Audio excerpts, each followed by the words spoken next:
प्रधानमंत्री नरेंद्र मोदी ने एक बार फिर देश से अपील की है डीजल पेट्रोल को लेकर, सोने को लेकर, जिसको लेकर जो सराफा मार्केट के व्यापारी हैं उनमें काफी रोष है और काफी दिक्कतों का वे लोग सामना कर रहे हैं। आप नरेंद्र मोदी के इस कदम को कैसे देख रहे हैं?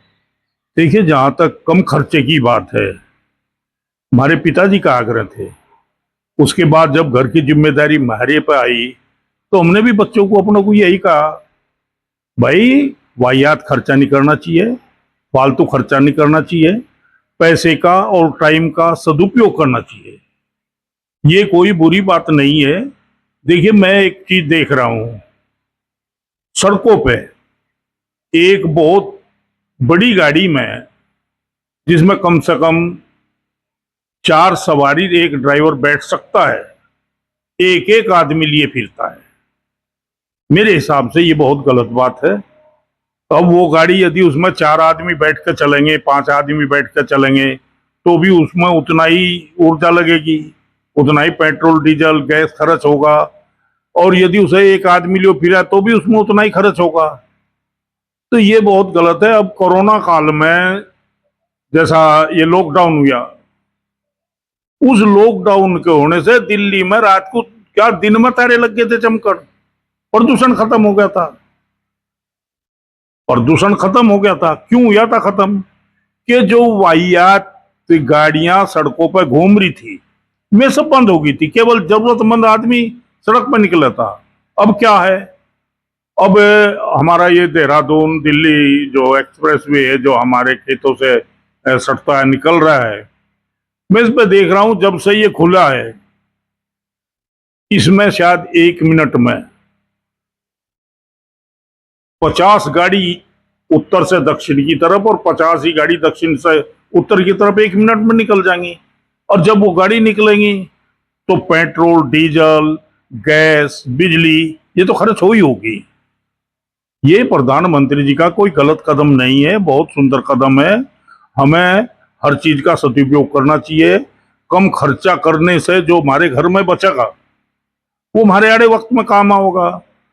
और इसमें चाहे कोई भी चीज है वो हमें बहुत ही देखभाल का खर्च करनी चाहिए। यदि हम उसे देखभाल का खर्च नहीं करेंगे तो आने वाला समय हमारे लिए नुकसानदेह हो सकता है, वो चीज समाप्त हो सकती है। यानी प्रधानमंत्री के इस फैसले को और इस अपील को आप देश हित में देख रहे हैं? मैं तो इस बात को मैं अभी बताया, मैं भी अपने बच्चों को यही समझाया, बेटा वाहियात खर्चा नहीं करा करते, समय का और पैसे का सदुपयोग करा करे। यही प्रधानमंत्री कह रहा है, कोई गलत बात तो कह नहीं रहा, चाहे किसी को गलत लिखे। उधर इस अपील से जो सोने के व्यापारी हैं वो नाराज हैं कि प्रधानमंत्री ने इस तरह की घोषणा कर दी, हमारे तो परिवार कहाँ जाएंगे, हमारे परिवार कहाँ जाएंगे, हमारे कामकाज का क्या होगा, हमारी तनख्वाह बांध दो। उसको लेकर क्या कहेंगे आप? देखो, इस चीज का प्रभाव तो दुकानदार पे तो पड़ ही पड़ेगा। एक दुकान पे मान लिया सुबह से शाम तक 50 ग्राहक जा रहे हैं, और यदि उसकी दुकान पे ग्राहक जाने बंद हो जाए, केवल 5 ग्राहक जाने लगे, तो उसकी जीविका पर तो फर्क पड़ेगा, उसकी जीविका पर तो फर्क पड़ेगा। लेकिन जहां तक बात देश हित की है, यदि मेरी जीविका पे कोई सी चीज का गलत प्रभाव पड़े और इस देश पे उस चीज का अच्छा प्रभाव पड़े तो मुझे वो चीज पॉजिटिव फील करनी चाहिए, निगेटिव नहीं फील करनी। वो मेरा व्यक्तिगत नुकसान तो भले ही हो, लेकिन देश का नुकसान नहीं होना चाहिए। देश है तो हम सब हैं। देश एक ऐसी नाव है जिसमें सभी यात्री बैठे हैं। वो नाव सुरक्षित है तो यात्री सुरक्षित है, और नाव सुरक्षित नहीं है, नाव डूबती है, नाव डोलती है, तो सभी यात्रियों को डोलना पड़ेगा। देश की सुरक्षा सर्वप्रथम है। अच्छा ठाकुर साहब, एक बात बताइए कि जैसे हर बार पेपर लीक होता है, 2026 में फिर से नीट का पेपर लीक हो गया है और जो उनके एग्जाम थे, बच्चों की परीक्षाएं थी, वो रद्द कर दिए गए हैं। इसको लेकर क्या कहेंगे आप? इसको लेकर तो मैं केवल ये कहूंगा कि ये 2026 नहीं, 27 हो, 28 हो, 2029 हो, 30 हो, इनमें भी पेपर लीक होंगे, हर चीज लीक होगी। और इसका सबसे बड़ा कारण है सरकार की नाकामी। सरकार की नाकामी इस मामले में इतनी है, 2017 में नीट पेपर लीक हुआ, 2021 में हुआ, 2024 में हुआ। यदि 17 में जो पेपर लीक हुआ, पेपर लीक करने वालों को ठीक से सजा मिल जाती तो 21 का नहीं होता, और 21 में पेपर लीक करने वालों को सजा मिल जाती तो 24 में नहीं होता, और यदि 24 वालों को सजा मिल जाती तो 26 में नहीं होता। ये तो सरकार की नाकामी है, जो कानून मंत्री है उसकी नाकामी है, जो शिक्षा मंत्री है उसकी नाकामी है। उन्हें पद से त्याग पत्र दे देना चाहिए। अरे जहां 22-23 लाख बच्चों के जीवन का सवाल है, पेपर लीक होने में केवल 2 शब्द है, एक शब्द पेपर है, दूसरा शब्द लीक है, पेपर लीक। लेकिन उन बच्चों के माँ बाप से दुख हो, जो 22-23 लाख बच्चों ने, उन्होंने अपने जीवन का लक्ष्य कक्षा 6 से बनाया होगा, और कक्षा 12 के बाद यानी 6 साल उनकी निगाह अर्जुन की तरफ से उस कौवे की आंख पे थी कि हम डॉक्टर बनेंगे। में रात दिन बच्चे मेहनत कर रहे थे, उनके माँ बाप उस पर खर्चा कर रहे थे, फिर कहीं उन्होंने कोचिंग भी किया होगा, कोचिंग सेंटरों की फीस का पता होगा, कितनी फीस होती है, वे लाखों रुपए लेते हैं। और क्या हुआ? Paper leak. क्यों हुआ भाई पेपर लीक? क्यों हुआ पेपर लीक? कहीं ना कहीं तो चूक होगी सरकार की। क्या सरकार की जिम्मेदारी नहीं है कि पेपर लीक ना हो? उन 22-23 लाख बच्चों का और उन बच्चे के माँ बाप का जो आशा लगाए बैठे थे, यदि एक बच्चे के 5-7 लाख रुपए खर्च हुए होंगे तो 22 लाख बच्चों के माँ बापों के कितने रुपए खर्च हुए होंगे, कितना समय खर्च हुआ होगा, कितना समय उनका। एक बच्चा बाबूजी जब ऐसी परीक्षा देता है 18-18 घंटे स्टडी करता है। हम भी पढ़े थोड़े घने, ऐसी बात नहीं है। हाँ, ऐसी बात तो है नहीं कि एक ही दिन में या एक ही रात में आदमी डॉक्टर बन जाए। एक दिन में तैयारी नहीं होती। वो कक्षा 6 से अपना लक्ष्य बनाए हुए था वो बच्चा, और जिसका जब वो लक्ष्य की पूर्ति होने का समय आया, इनका क्या बिगड़ा? पेपर लीक हो गया, परीक्षा रद्द कर दी, बस इतना ही तो है। अब क्या है? अब भी बच्चे दर दर भटक रहे हैं, सड़कों पे भटक रहे हैं, आंदोलन कर रहे हैं, भूखे प्यासे मर रहे हैं। इनका क्या है कि हमने तो जांच बैठा दी, SIT जांच होगी, CBI जांच होगी, ये होगा वो होगा। अरे भाई, जांच तो तुम लोगों ने पहले भी बैठाई थी। पहली जांच में आपने क्या करा? उससे पहले बैठाई थी, उससे पहली जांच में आपने क्या करा? उससे पहले बैठाई थी, उससे पहली जांच में आपने क्या करा? यह सवाल नहीं है क्या सरकार से पूछने का? मरीज मर रहे हैं बिना डॉक्टरों के, अस्पतालों में डॉक्टर नहीं है। अरे ये बच्चे डॉक्टर बनते हैं 5 साल बाद, कितने लोगों की जानी है लोग बचाते, देश का कितना भला होता। लेकिन परीक्षा रद्द होगी। क्यों होगी भाई? पेपर लीक हो गया। किसकी कमी में हुआ? चाहे कोई कुछ भी कहे, मैं तो केवल और केवल यही कहूंगा कि जो सरकार की नाकामी है उससे ही पेपर लीक हुआ है, और एक पेपर लीक नहीं।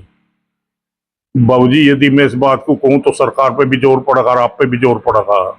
ये जनता को केवल वोट के लिए जिंदा चाहते हैं। दुनिया भर की मिलावट चल रही है, हर चीज में मिलावट चल रही है। नमक सबसे सस्ती चीज है, लेकिन नमक में भी मिलावट है। रोक रही है किसी को? कोई कानून तो होगा मिलावटखोरी का, या नहीं है? दवाओं में मिलावट चल रही है, नकली दवाएं चल रही हैं, किसान को नकली खाद दिए जा रहे हैं, किसान को नकली पेस्टिसाइड दिए जा रहे हैं, लोगों के पैसे बराबर खर्च हो रहे हैं, खेत में वो चीज काम नहीं कर रही है, लेकिन सरकार का कोई ध्यान तो नहीं है। क्यों नहीं है? कि कुर्सी पे बैठे आराम से, अच्छे पैसे मिल रहे हैं, अच्छी सुविधा मिल रही है, अच्छी वाह वाह हो रही है, मंत्री जी हैं, भाई विधायक जी हैं, सांसद जी हैं, फलाने जी हैं, ढिकड़े जी हैं, हर चीज की सुविधा है। बड़े दुख की बात है, केवल और केवल देश की संविधान की सुरक्षा के लिए, देश के नागरिकों की, देश की जनता की, देश की भलाई के लिए ये लोग चुन कर जाते हैं। लेकिन ये किसी का भला नहीं देख रहे, केवल और केवल अपना भला देख रहे। बस चाहे कोई मिलावटखोरी हो, चाहे ये सरकारी कार्यालयों में, प्राइवेट उसमें कहीं भी मिलावटखोरी हो, कहीं भी भ्रष्टाचार हो, जो चीज ने देखनी है वो नहीं देख रहे, केवल और केवल ये देख रहे कि वोट किसकी कैसे मिले। बड़े दुख की बात है। मेरे दिल पर बड़ा जोर पड़ता है जब आप जैसे लोग मेरे से कोई प्रश्न करते हैं तो मेरे पास शब्द नहीं रहते। कितनी गिरावट की बात है। अरे भाई, कहीं जातिवाद करके वोट ले रहे हैं, कहीं धर्मवाद करके वोट ले रहे हैं। अरे ये जातिवाद और धर्मवाद तो इनके हाथ की बात है। जिस दिन ये चाह उस दिन जाति हट जाएगी, जिस दिन ये चाह उस दिन ये देश एक धर्म का हो जाएगा। दूसरे देशों में नहीं चल रहा क्या? लेकिन नहीं, जिस दिन ये चाह उस दिन मिलावटखोरी बंद हो जाएगी, जिस दिन ये चाह उस दिन पेपर लीक होने बंद हो जाएंगे। लेकिन ये क्यों चाहेंगे भाई? ये क्यों चाहेंगे? जनता आपस में लड़ती भिड़ती रहेगी तो इनकी बल्ले बल्ले रहेगी। जनता आपस में यदि मिलावटखोरी बंद हो जाएगी, पेपर लीक होने बंद हो जाएंगे, तो नेताओं को कौन पूछेगा? फिर जनता अपने आप समर्थ हो जाएगी। अच्छा, हमारा आखिरी सवाल आपसे, जो बच्चे नीट की तैयारी कर रहे थे, बिल्कुल नाक के नीचे आकर ये पेपर लीक हुआ है और वे बच्चे जो हैं अब दुखी हैं, उन बच्चों से क्या कहना चाहेंगे आप? मैं तो भैया उन बच्चों से यही कहना चाहूंगा, अब में बच्चे यदि उनका तो जीवन खराब हो लिया, उनके माँ बाप का जीवन बर्बाद हो लिया जो आशा लगाए बैठे थे। ये तो एकदम ऐसा हुआ है कि मान लिया एक फल पेड़ पर लग रहा है और हम उसकी आशा लगा रहे हैं कि ये फल पक कर नीचे गिरेगा, और जब वो फल पक कर तैयार हुआ, नीचे गिरने की स्थिति में हुआ, उसे कोई तोड़ कर भाग जा। ये बच्चों के भविष्य को वो नालायक बंदे तोड़ कर भाग गए जिन्होंने पेपर लीक करा। मैं तो ये कहता हूं, यदि इन बच्चों को सद्बुद्धि दे, ईश्वर सद्बुद्धि दे, तो इनका तो भविष्य खराब हो ही गया। लेकिन अपने छोटे भाइयों के भविष्य को उज्जवल करने के लिए जिन लोगों ने पेपर लीक कराया उनको फांसी के फंदे से लटकाना चाहिए। सरकार से न मांग करनी चाहिए अगली बार पेपर लीक नहीं होने का। यदि इस बार जो अपराधी हैं जिन्होंने पेपर लीक करा उन्हें कड़ी से कड़ी सजा मिल जा, क्या उन्हें फांसी के फंदे से लटकाया जा, तो अगली बार 22 लाख बच्चों का जीवन खराब नहीं होने का। 22 लाख परिवारों के आंसू पहुंचने के लिए जरूरत नहीं पड़ने की, हिम्मत नहीं पड़ने की किसी की, जो पेपर के धोरे को चाहे पेपर को हवा में उड़ा दो, लेकिन यू देखा कि नीट का पेपर है, आदमी उसे दोबारा निगाह नहीं करने का। गली में पड़े हुए पेपर को नहीं ठावे कोई। क्या बात कर रहे हैं? सरकार के हाथ में क्या नहीं? मैं तो इन बच्चों से केवल और केवल एक ही अपील करूंगा हाथ जोड़ के कि मैं अब और कुछ मांग ना करें, केवल एक मांग करें सड़क पाके कि नीट पेपर लीक करने वालों को फांसी होनी चाहिए तुरंत। देखा अगला पेपर जो नीट का पेपर, बाबूजी इस देश का नागरिक बंदूक से नहीं डरता, इस देश का नागरिक गोली से नहीं डरता, इस देश का नागरिक तलवार और तमंचे से नहीं डरता। इस देश का नागरिक डरता है तो केवल कानून से डरता है। और ये जो कानून के रखवाले हैं, मेरा अनुमान है इनका भी कहीं ना कहीं पेपर लीक में हिस्सेदारी है, इसलिए सजा नहीं मिल रही है। इनके खास आदमी है पेपर लीक में, चाहे वो सत्ता पक्ष के हों चाहे विपक्ष के हों, इनके खास आदमी है। आम आदमी के बस की बात नहीं कि वो पेपर लीक में हाथ बटा दे। एक बच्चे को बार बार टीवी पे दिखा रहे, वो केरल में कोई डॉक्टरी कर रहा है बच्चा, अरे उसके व्हाट्सएप पे किसी ने डाल दिया, उसके व्हाट्सएप पे किसी ने पेपर डाल दिया कि भाई 140 सवाल है, इसमें तो 120 आवेंगे, यू गैस पेपर है, और उनने भी हमदर्दी में अपने साथियों के पास वो डाल दिया। वो तो अपराधी हो गया, लेकिन वो अपराधी नहीं है जिसने उसके व्हाट्सएप पर डाला। वो अपराधी नहीं है इस देश में जो पेपर लीक कर रहा। यदि एक बार, यार क्या बात कर रहे हैं, देखो कोई अवैध जमीन में मकान बनाएगा आज, जिनके मकान अवैध जमीन में थे ढह के, जिन पड़ोसियों ने देख लिया, जिन गांव वालों ने देख लिया, जिन शहर वालों ने देख लिया, उनकी हिम्मत है क्या अवैध जमीन में मकान बना दें? बना तो नहीं सकते, क्यों नहीं बना सकते? कानून तो डर लग रहा। अरे सजा मिल जा फांसी की, इन्हें लटका जा चौराहों पे जो पेपर लीक कर रहे। 22-23 लाख परिवारों को उजाड़ दिया उन लोगों ने। और ये जब ये 22 लाख बच्चे एमबीबीएस डॉक्टर बनते, एक डॉक्टर एक दिन में कम से कम 50 मरीज देखता, और 50 मरीजों में कम से कम 40 की तो जान बचती। डॉक्टर बिना अस्पताल, बिना डॉक्टरों के पड़े हैं। तो भाई बड़े दुख की बात है, बड़े दुख की बात है। उन बच्चों के जीवन पर क्या गुजर रही होगी, उनके माँ बाप पर क्या गुजर रही होगी, जिन आशाओं के साथ में मेहनत कर रहे थे, 18-18 घंटे, 15-15 घंटे अपनी नींद खराब कर रहे थे। बाबूजी मैं देखा कई बच्चे खाना नहीं खाते कि मुझे तैयारी करनी है,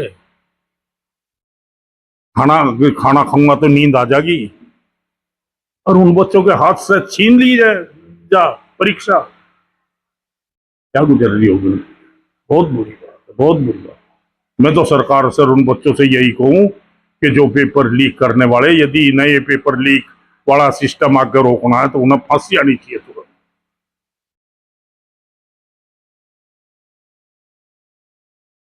और इससे ज्यादा मैं इस विषय पर कुछ कहना नहीं चाहता, बड़ा जोर पड़ रहा है मेरे पास शब्द नहीं रहे कुछ कहने के लिए। बड़े दुख की बात है, बहुत ही बड़े दुख की बात है। अरे एक आदमी शिखर पर पहुंच रहा है, आखिरी डंडे पे पहुंच रहा है, और उसके पैरों के नीचे से सीढ़ी निकाल ली जा तो वो मंजिल पे कैसे जाएगा? बहुत बुरी बात थी, बच्चों के साथ बहुत ही एक विश्वासघात किया। और इसमें चाहे प्रिंटिंग प्रेस हो, चाहे पेपर बनाने वाले, मैं क्या कहना चाहिए उन्हें, डॉक्टर हो, अध्यापक जो भी थे, कहीं ना कहीं भाई जब कोई रोक टोक नहीं, एक बात बताओ, जब रोक टोक नहीं है दूध पर तो मलाई कोई तार ले जाओ, और जब रोक टोक है तो हिम्मत तो है नहीं जो बिल्ली भी कपड़ को उगाड़ दे। रोक टोक नहीं है सरकार के अंदर, बस निगाह केवल चुनाव लड़ने की और लड़ाने की है। इसके अलावा ये नहीं जनता मरो भाड़ में, कोई नहीं पूछ रहा, कोई नहीं। बहुत बुरा हाल है, बहुत ही बुरा हाल है। बच्चों की जिंदगी खराब होगी उनकी, कौन पूछ रहा।